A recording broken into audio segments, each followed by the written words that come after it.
முதலமைச்சர் காப்பீடு திட்டம்னு மருத்துவ காப்பீடு நடைமுறைப்படுத்துகிறாங்க. அதுக்கு ஒவ்வொரு ஆண்டு 1200 கோடி ரூபா அளவுக்கு நிதி ஒதுக்கீடு பண்ணுறாங்க. அப்போ இதை நீங்கள் மறுபரிசீலனை பண்ணணும். அதில் சீர்திருத்தங்களை கொண்டு வரணும். இப்போ என்னன்னாக்க அரசு மருத்துவமனையில் என்ன சிகிச்சைகள் இல்லையோ அந்த சிகிச்சையில் மட்டும் தனியார் மருத்துவமனை போங்க, அதுக்கு ஒரு கார்பஸ் ஃபண்ட் மாதிரி நம்ம ஒதுக்கி அதுக்கு நிதி தரோம் அப்படிங்கிற மாதிரி சொன்னால் பரவாயில்ல. ஒரு முழுமையான காப்பீடு திட்டத்தை அரசு மருத்துவமனை நடைமுறைப்படுத்திக்கிட்டு தனியார் மருத்துவமனை நடைமுறைப்படுத்திக்கிட்டு அதுக்கு 1200 கோடி ரூபாய் நிதி ஒதுக்கீடு பண்ணுறீங்க. அப்போ அது யாருக்கு போகுதுன்னா பெரும்பாலும் தனியார் மருத்துவமனைகளுக்கும் காப்பீட்டு நிறுவனத்துக்கும் தான் போகுது.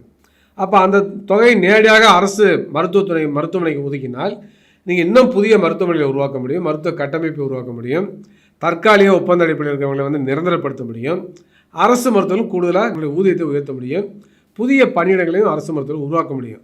அப்போ இதையெல்லாம் செய்ய முடியும். அப்போ அதையெல்லாம் செய்யாமல் நீங்கள் உலக வங்கி சொல்லிவிட்டது, மத்திய அரசு சொல்லிவிட்டது என்பதற்காக நீங்கள் பொது சுகாதாரத்துறை வலுப்படுத்துவதற்கு பதிலாக, பொது சுகாதாரத்துறை மூலமாக அனைவருக்கும் இலவச மருத்துவ சேவை வழங்குவதற்கு பதிலாக அமெரிக்க பாணியில் மருத்துவ காப்பீட்டை அடிப்படையாக கொண்ட மருத்துவத்துறையை தமிழ்நாட்டிலும் உருவாக்குவதனால தான் சிக்கல் வருது.